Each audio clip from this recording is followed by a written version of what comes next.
Hey, welcome everybody. This is the first of a series of interviews we're doing with Matthew Rekers, Clayton Homes ERP Risk Advisory Lead. Clayton Homes has implemented ERP HCM Cloud over the past few years in several phases. Clayton Homes is a subsidiary of Berkshire Hathaway and is in the top of the nation's largest home builder sites and is the nation's largest manufactured home builder. In this session, we're going to focus on the organizations that have not yet awarded a bid to a system integrator to implement their ERP cloud applications. In subsequent interviews, we will address those organizations that are midstream in their implementation or are post-implementation. Keep an eye out for those interviews. Matthew, you said you wanted to focus on 4 areas as follows. The first one, the scope of the project needs to include all aspects of functional requirements, IT requirements, security controls, and compliance readiness. The second one is making sure that the SI and risk and controls track leads have experience and the right resources assigned to the project to have a successful implementation. The third is to ensure that your project scope includes the adequate design and testing of controls prior to go live, including the design and build of custom roles where Oracle is deficient. And the fourth is there needs to be a long-term permanent strategy put in place to protect the investment management's making in the system. So let's start with the first one, which is making sure the scope of the project needs to include all aspects of functional requirements, IT requirements, security controls, and compliance readiness. What are your thoughts on that one? Thanks, Jeff. This is a pleasure to be here.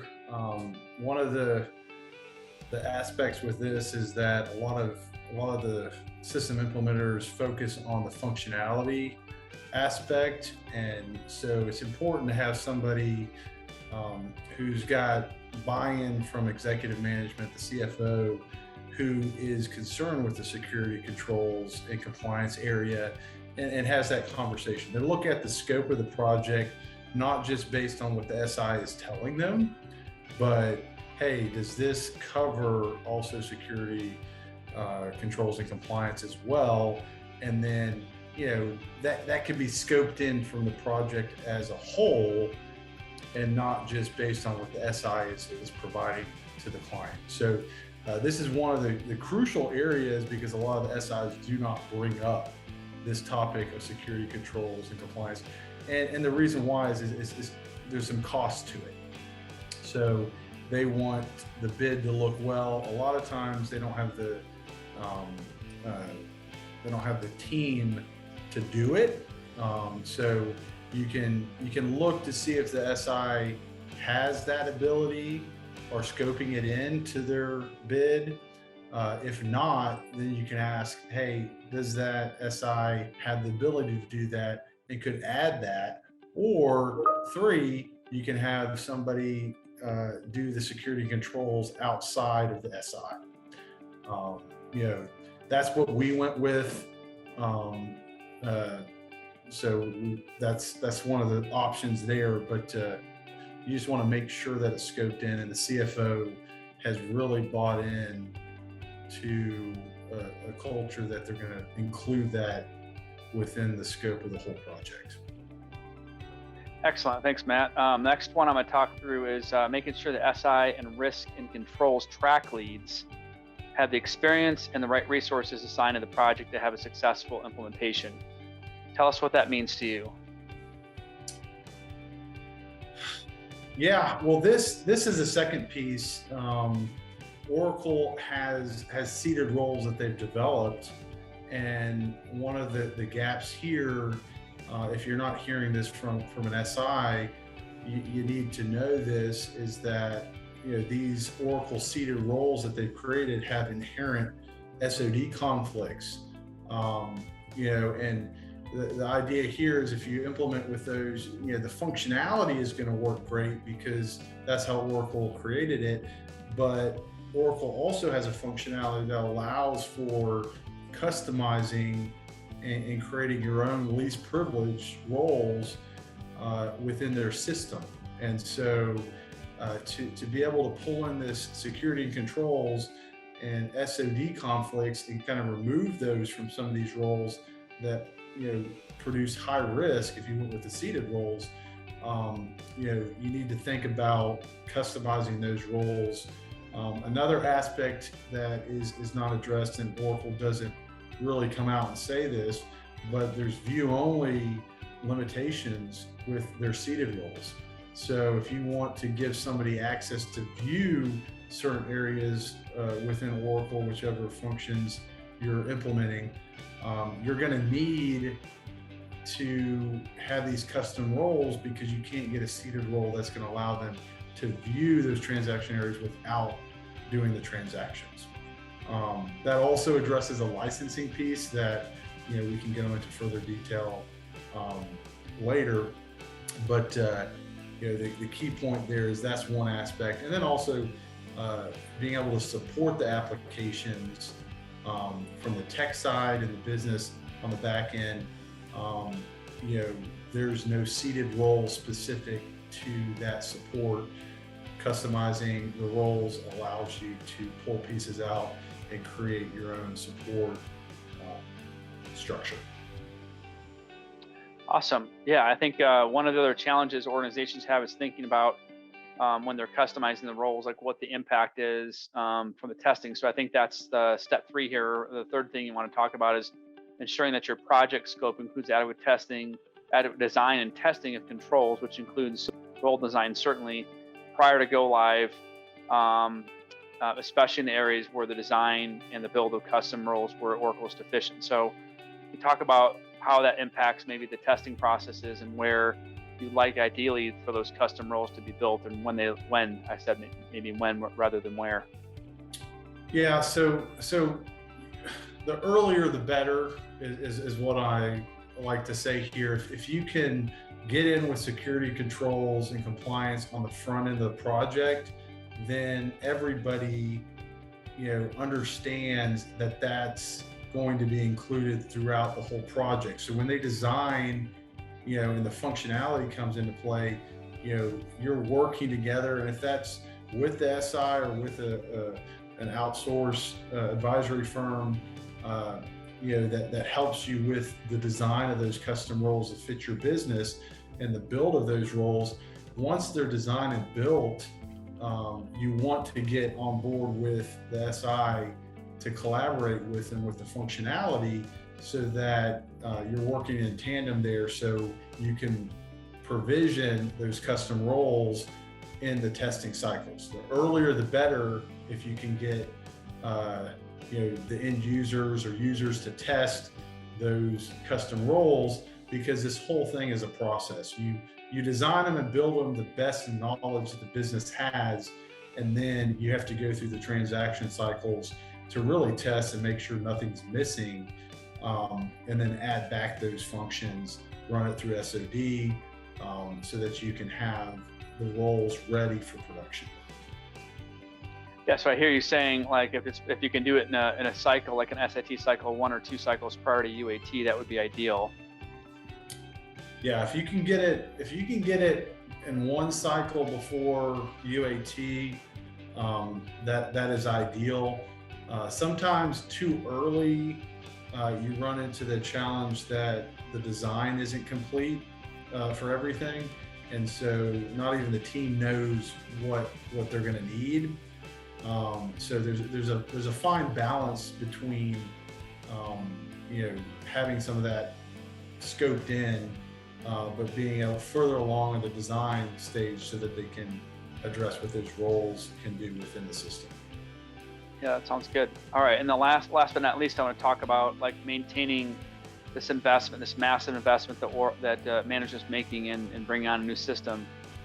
What are a couple of things that you can think of that needs to be put into this long-term strategy to protect that massive investment that management's making in their Oracle system? Yeah, this is a challenging area because maintenance of what you've designed and built and hopefully be provisioned, there needs to be monitoring to make sure that those controls are being effectively used going forward. And a lot of time the design and build of all that stuff takes a lot of expertise and resources to do that.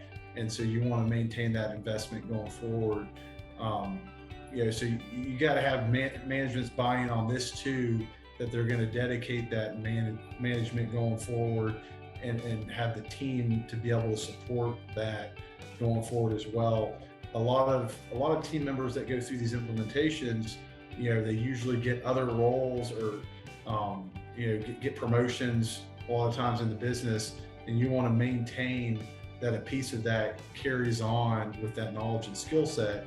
An idea here could be to outsource that, but somebody in the business needs to be responsible for that, and report that up back through the CFO side of the business, to make sure that you're staying compliant.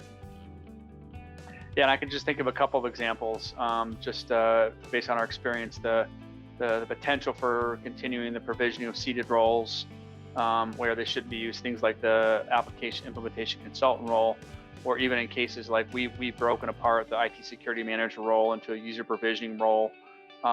So we typically don't recommend even using an IT security manager role on that being one. And then another example would be having an ongoing monitoring of audit logs created by audit policies to make sure that things are going through the change management process and change ticketing system. And then final example, I think you touched on this, is just the ongoing process to be able to prevent users from assigning roles or having roles that have SOD conflicts or sensitive access risks. Yeah, you have to be involved, Jeff. You're right about that. That the provisioning, you're in tandem with the Oracle solution admins that are provisioning these roles, right, to make sure it's gone through that layer of security and approved through SOD, so that people are not given roles, these seated roles that are super user roles, but also sensitive access roles that you've created, custom roles that are stacked together that produce high risk. So you got to monitor that. What we do in that area at Clayton Homes is I have a weekly report that goes through a tool that we use to monitor against SOD conflicts. Any new conflicts, I can see those every week. So weekly, I look in and see if there's anything new. So really, the solution admins may go in and could potentially change custom roles or assign different roles that are not approved and not run through SOD. Those are going to show up weekly as high risk, and I can address that with the team. The second piece is sensitive access, where we are working on monitoring sensitive access on a monthly basis, where we have those critical roles that we're looking at. Are we assigning this to too many people? Are they really using that role? Let's scale back because of the sensitive access nature of those privileges. And then the third piece is the quarterly access, which is with ITGCs, is a minimal requirement to do a user access review. The business looks at the user access and addresses if anything got through that should be removed. So that's a 3-layer prong that we use, with Clayton Homes that addresses the monitoring going forward. Excellent. Well, some great insight, Matthew. This is really focused on those companies that have the ability to enact those ideas as part of the bid process. And then it's certainly, it's going to look a little bit different for a company that perhaps doesn't have all these components put in the initial bid. They're in process in the project, and we're going to certainly cover that in a subsequent session. And then a third session, like I said, is what happens if some of these components aren't in place and you're already live. So we're going to address those in future sessions, but I appreciate your insight, and folks can get in touch with us to set up a one-on-one meeting with you if you want, or with us. Any last thoughts? Yeah, well, I just, we had an opportunity to do this on the front end with Clayton Homes, which is Berkshire Sub. And when we were doing the research into putting this into place, none of the other Berkshire Subs had done this on the front end. And so it's a project that we've gone through. We've even had audit review by Big Four prior to go live for financials and for supply chain on this process, and got rave reviews.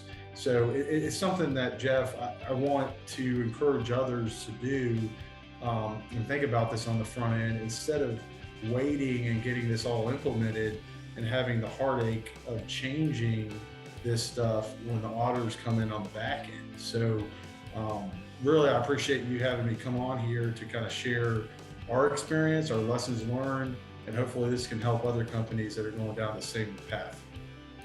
Yeah, and I hope people take advantage of your offer to meet and talk through your case study and apply it to where they are. So thanks for your time. Appreciate it. All right. Thanks.